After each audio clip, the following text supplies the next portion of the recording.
I will welcome everyone to joining us for another episode of The Nonprofit Show. We are so glad that you are starting your week with us today, and hopefully you'll stay around for us each and every day this week. Our guest today is joining us from your part-time controller, Angela Coaxum, and we are so glad to have you with us, Angela, and to talk to us about how our nonprofits can safeguard our funds. And so we're going to dive into this pretty deep. Angela has 5 tips that she's going to share with us. But before we do that, we of course want to make sure that we know, or you know, who we are, but we also need to remind us who we are. Julia That is true. Julia Patrick, CEO of the American Nonprofit Academy. I'm Jarrett Ransom, your nonprofit nerd, CEO of the Raven Group, and I'm so honored and privileged to serve alongside you, Julia, each and every day for the Nonprofit Show. And of course, we are very grateful to our presenting sponsors that keep this going and growing. We will soon be celebrating 500 episodes thanks to these sponsors that you see on the screen and behind us. So please do check them out. These are fantastic companies. Your part-time controller is not only a presenting sponsor, but of course, as I mentioned earlier, our guest today. So we are so honored to have you with us, Angela, and welcome. Thank you, Jared. It's certainly an honor to be here. I've watched a number of the shows, and it's very informative information. So I'm very happy to be a part of it. Well, I said this in the green room chatter, and we kind of badmouthed the concept of having accountants on the show. Not going to lie, because I was like, they're not going to really, engage our viewers. YPTC has given us some of our best guests. Absolutely. It's been really great. And so no pressure, Angela. No pressure. I'm always following someone at YPTC, so I understand the concept. But we are accountants. We are absolutely accountants, but we are accountants who like to have fun. So we're probably not your typical accountants. We really enjoy what we do, and working with nonprofits gives us a lot of gratification, but also helps us to stay grounded. So I love that, and I think when you love what you do, it absolutely comes across, and so I think that's wonderful. And you're right, Julia, like we have had so many guests from your part-time controller. Jennifer Oliva was really like on call throughout the pandemic and was literally breaking news with us on some Fridays, sharing some of the latest and greatest of some of the regulations and policies that we needed to adhere to. Well, today you're going to share with us 5 tips, and the show goes by very fast, and so it's going to seem like we're merely scratching the surface, and we probably are. Mm-hmm. But as we talk about, really looking at our fraud, looking at our funds and making sure we're safeguarding so that we don't have fraud, mm-hmm. Talk to us about this number 1 tip, which you have listed here as an online bill pay platform. Yeah, so thank you, Jared. It's really important. As you said, unfortunately, fraud does happen within nonprofits. We hate to think about that, but it is true. So wanted to talk about some things nonprofits can do to prevent that. The first one is the online bill pay platform. So there are a number of them out there. You can literally just Google it and find some that might be worthwhile for the organizations. But what we feel is really important is that they have a workflow process within them. So, it can be, anyone that's out there. It can be one that you get through your bank, because they also offer them, but you want to make sure that it has a workflow process so that there's the opportunity to embed some internal controls in that payment process and segregate the duties so that you don't have the person who's inputting the payables is also approving the payables and then effectively signing the check or issuing the disbursement. You want to be able to have those segregation of duties, and the bill pay platforms give you that opportunity.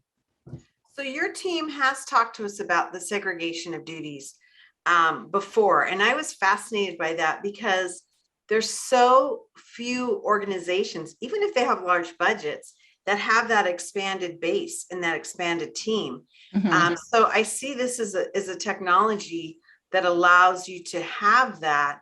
And I think it's really an interesting aspect of it. And it also seems like more and more of these platforms are automatically engaging with accounting software to add in even another layer. And I'm wondering if you could briefly talk about that. Is that one of those pieces that should be in place? Yeah. Yeah, it is definitely very helpful to have your online bill pay platform connecting directly with your accounting software. So a lot of them do it independently. A lot of them, you can build that in when you implement either the platform or the accounting system.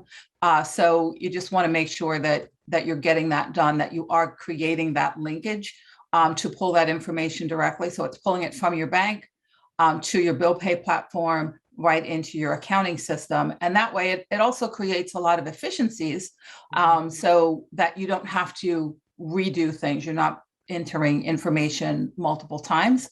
You're just entering it in once, but it's available in both systems. So that is a really important component as well. Okay, so let's go to tip number 2, because when I saw this, I was like, well, wait a minute, isn't this already, aren't our banking systems already secure? What are you talking about here, Angela? You're freaking me out. Sorry about that, Julia. The banks are generally pretty secure and they do their own monitoring. But what we really want to emphasize here is that the organization should set up their own monitoring processes. So making sure that they are looking at their accounts on a daily basis, and that's their bank accounts and their investment accounts, that they're checking that activity. The banks do give you some other security options. Of course, everyone has a password, you have a PIN, to get into your bank account, but you can also set up a two-factor authentication for those online banking access, and then enabling, to make sure that if someone steals your password, they can't then get into your account because they need this additional authorization from you that can either be an email or a text message that you then need to respond to get into that account, just to make them even more secure than, your standard bank account. As annoying as those two-factor authentications, which is also really hard to say, as annoying as they are, I am right there with you as a best practice because it really does safeguard, as we're saying, one of our most critical assets are financials. And one of the things that we've talked about, and Julia, maybe you can help me remember the statistic, but during this time of the pandemic, there have been so many organizations that have either gone under or literally did not have enough cash to stay afloat and to pay the staff and, to keep everything going. And so we really need to protect our finances. And if that means a little bit of an extra, two-factor step, I think it's time that we get over our frustrations and just do it. Yeah, I do think it's really important. Some of these things may be a little bit tedious, like, who wants to check their bank account daily? But checking it daily can really make sure that, there aren't some unknown debit activities that's coming in or credit activities, making sure that you're staying on top of that. Another thing that we recommend is implementing positive pay for both checks and ACH. And that really gives the organization a way to tell the bank, here's what I want you to make payment on. So these are the checks that I've written, these are the amounts, and here's who it's paid to. And if it doesn't come through like that, then don't release a payment. And that way you're really securing the cash in your account, because the bank won't release it unless it meets those parameters. Wow. And can all of this be done, set up, I guess, electronically, or do you need to have a personal relationship with your banker to ensure these steps are taken? Yeah, you do need to have a personal relationship with your banker. You want to, get them on the phone. A lot of this can be done, electronically through the internet. But you need someone on the other end to make sure that it's all going appropriately and that you're getting the services that you need. And they may even have some other suggestions for you when you sit down and talk with them and talk about what your concerns are specifically. And that efficiency is so important. Well, as you mentioned, many of these items rather can be done online and electronically. That takes me to overall cybersecurity, right? And that I know has been something that has really come up quite a bit. But you talk about it in a way to include staff training. And I'm really curious to learn from you, Angela, on what this all entails. Sure, Jared. So like you said, cybersecurity is something, it's getting a lot of talk. There's a lot of phishing scams that are out there. There's what they call spoofing attacks on organizations.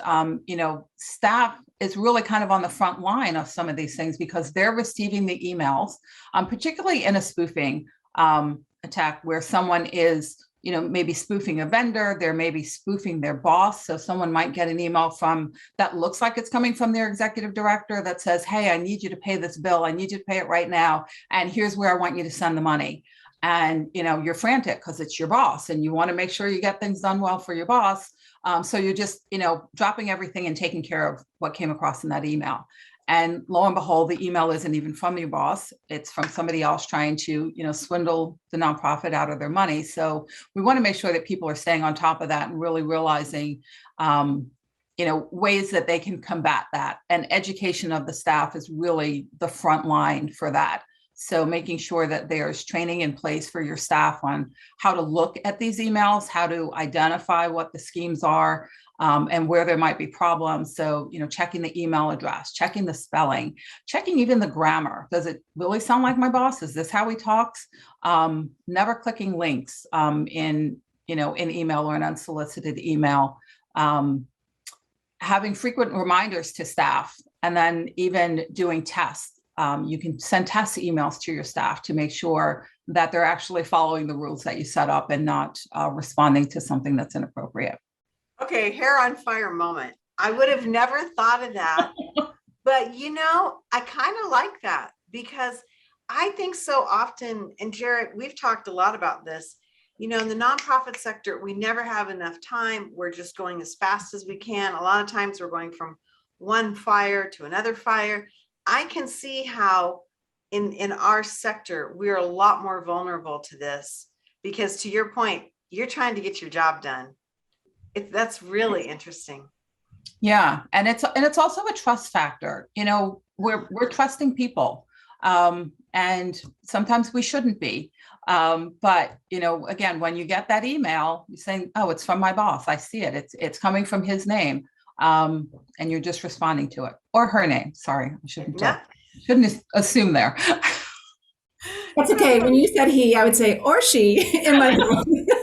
Absolutely. Well, and I'm curious too, and I'm just, totally thinking right now, just, shooting from the cuff. I know many organizations are still working in this remote environment. And I wonder if, one of those best practice extra steps would be, to message your boss, whoever, within the online chat portal. Like I know one of my clients were using the Office, Microsoft Office. And so we can literally just, have these direct conversations.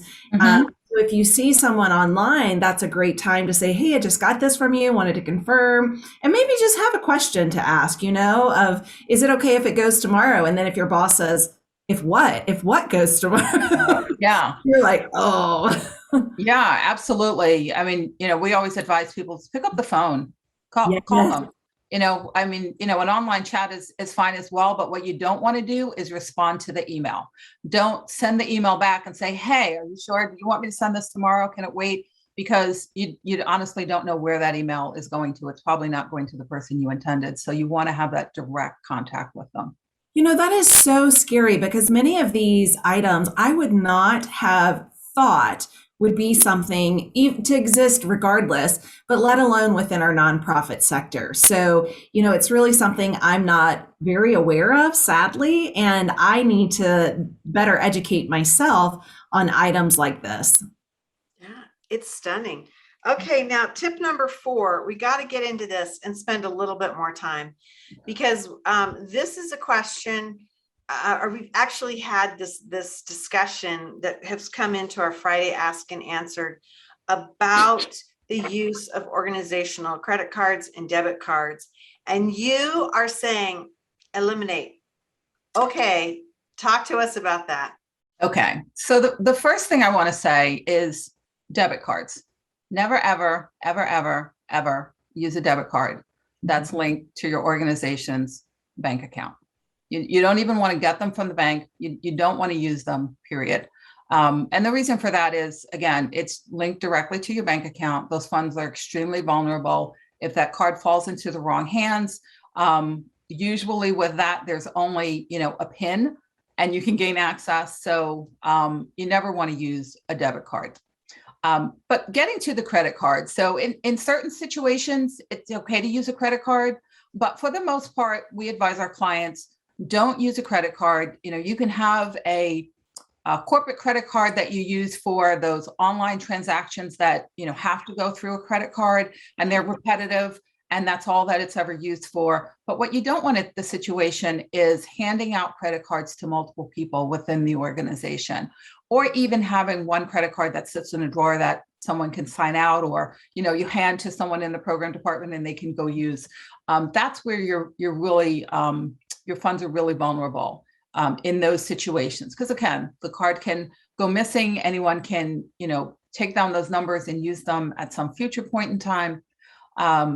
So you really want to eliminate that. But in order to be able to eliminate that, you really do have to have good controls in place around reimbursements to employees, because we do find that the best way to do that is to have an employee complete an expense report, submit that expense report, and get paid timely, get reimbursed timely for those expenses. And that actually goes back to kind of point number one. If you have those bill pay platforms in place, then you can really turn those payments around quickly.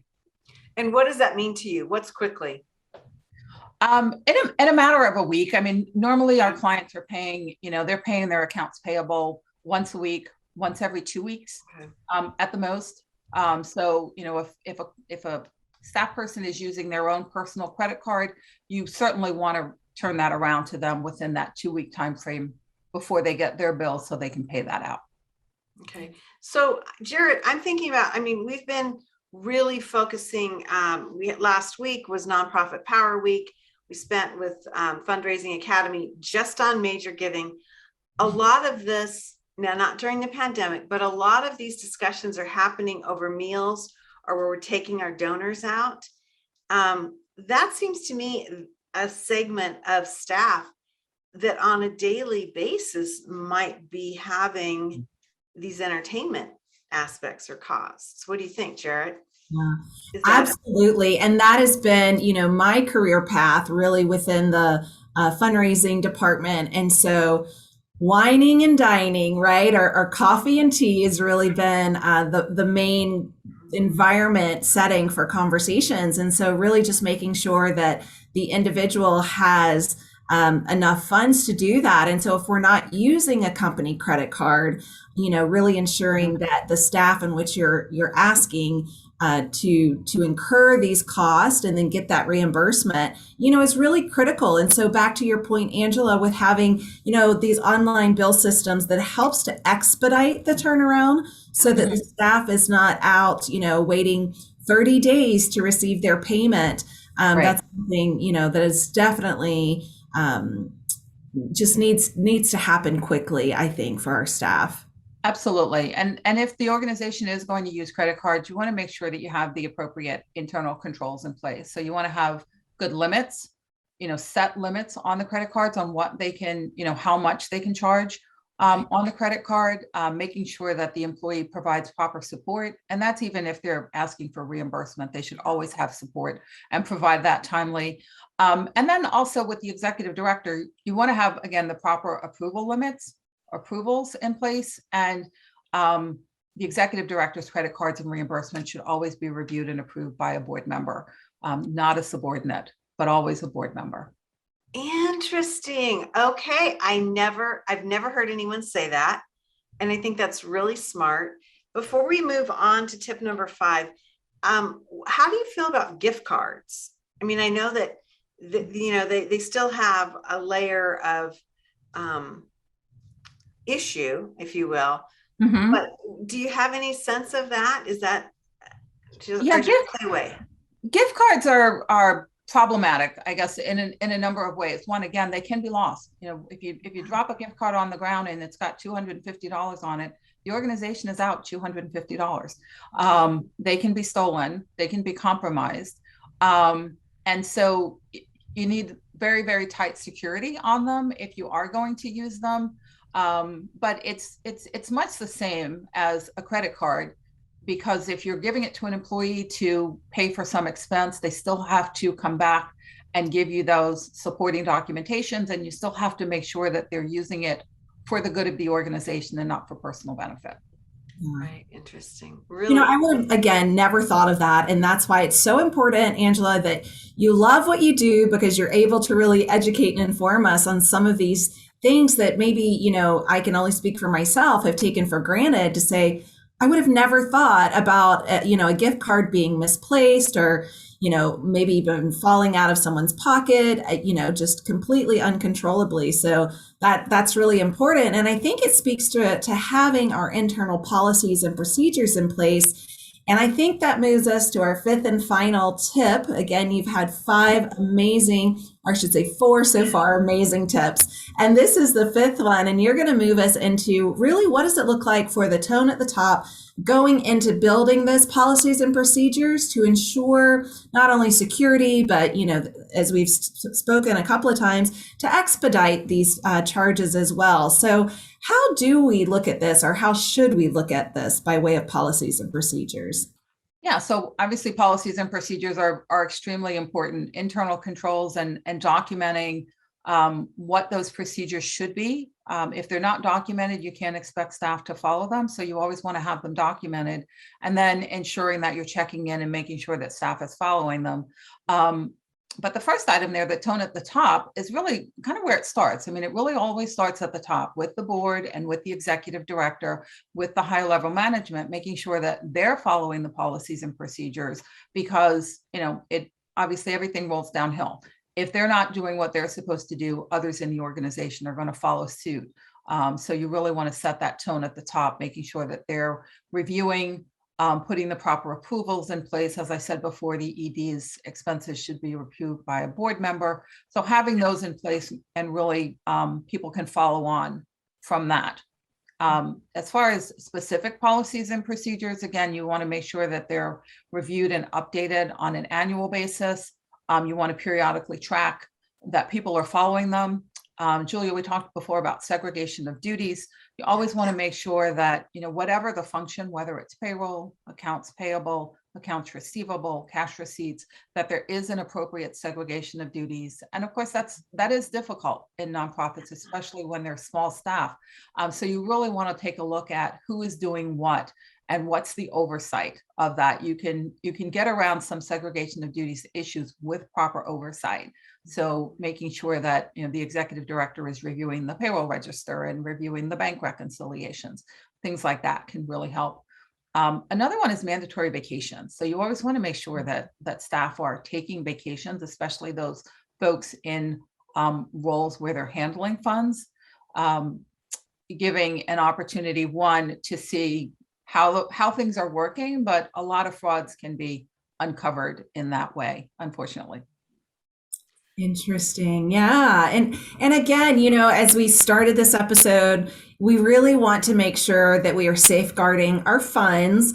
Unfortunately, fraudulent actions do take place in our sector.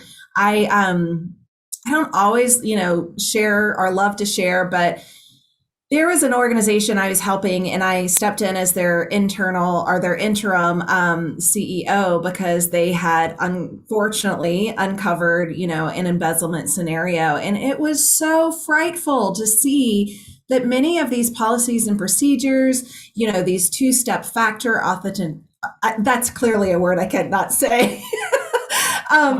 Just were not done. They were taken for granted. And so when I read tone at the top, for me, that's really the board, and having that true fiduciary oversight, because there's so much that can happen and really take down an organization.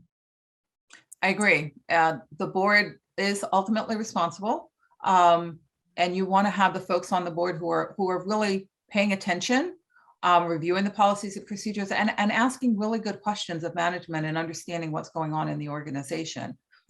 Yeah. And you said that these policies and procedures should be reviewed annually. Is that correct? Yes, they should. You really want to take a look and see, because organizations change over time. Staff changes, one, but also roles and responsibilities within the organization change. So you really want to take a look at them and see if they're still applicable. See, are we doing what we said we would do? And does it still make sense that this is the policy?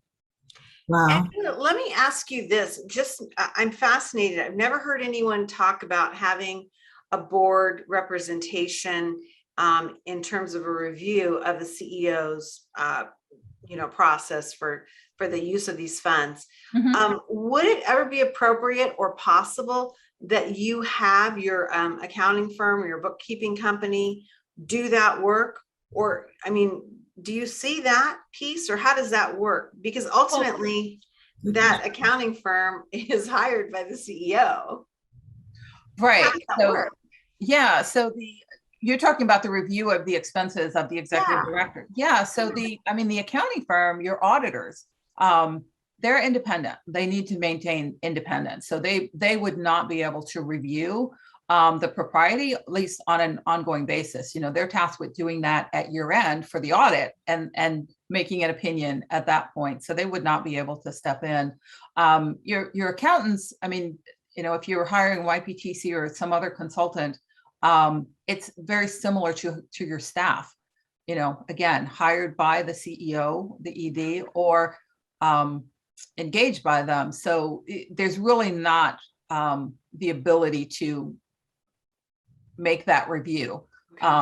It's a conflict. It's a conflict for any subordinate. So really our recommendation is that somebody on the board, whether it's the board treasurer, the board chair, review those monthly, quarterly, but somebody should be reviewing the expenses of the executive director. Wow. Okay, Jared, I got to throw this one back to you before we end. Do you know of any organizations that are doing that? I don't. So I do, and not all of them are doing them perfectly, right? But I do, and then there's the dual signature on a certain level of purchases and things like that. So I really think as the organization grows and the maturity of the policies come into place, right? There's a lot more not the software, but having it safeguarded, and putting softwares in place. I just did a board retreat for a very grassroots startup organization, and they were talking about, having debit cards. And I, like you, Angela, I said, never, ever, ever, ever, ever, ever, have a debit card linked to the financial account, because it is just so dangerous. Yeah, it can go. Hey, Angela, this has been amazing. Jarrett and I have loved this conversation because you have given us some new ideas and approaches. I think we're going to be talking about this more and more because of the digital nature that the nonprofit sector is really moving into and embracing on so many different management levels. And so this has been amazing. I want to give everyone the chance to see Angela's information again. Your part-time controller is across this country. How many folks do you have working with you now? Over 375 right now, and growing, continuing to grow each day. So nonprofits across this great country can tap into the genius of your teams, and you have so many different things that you can offer, but the wisdom that we've been able to get from you has been magical. So thank you for joining us today. You started off the Monday really well, my friend. This has been great. If you'd missed this episode, or you want to share this maybe with somebody else on your team, hint, a board member who should be reviewing some internal controls, you can get us on Roku, YouTube, Amazon Fire TV, Vimeo. If you're in Europe or the Middle East, Daily Motion. Again, we want to thank all of our presenting sponsors. Without you, we would not be here having these robust discussions that happen each and every day. And Jarrett, you are right. We are marching towards the 500th episode. We are, quickly. I know.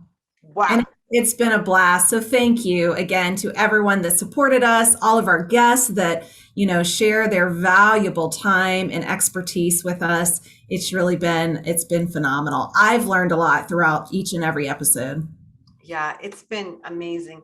Angela, thank you so much for coming on. You reduced some fears and you kind of exploited some others because you gave me some ideas that frankly, I hadn't really been thinking about. So thank you. Well, it's been my pleasure. Thank you so much for having me. Well, it's been great. Hey, everybody, as we end every episode, we want to remind you and ourselves, I think, stay well so you can do well. See you back here tomorrow, everyone.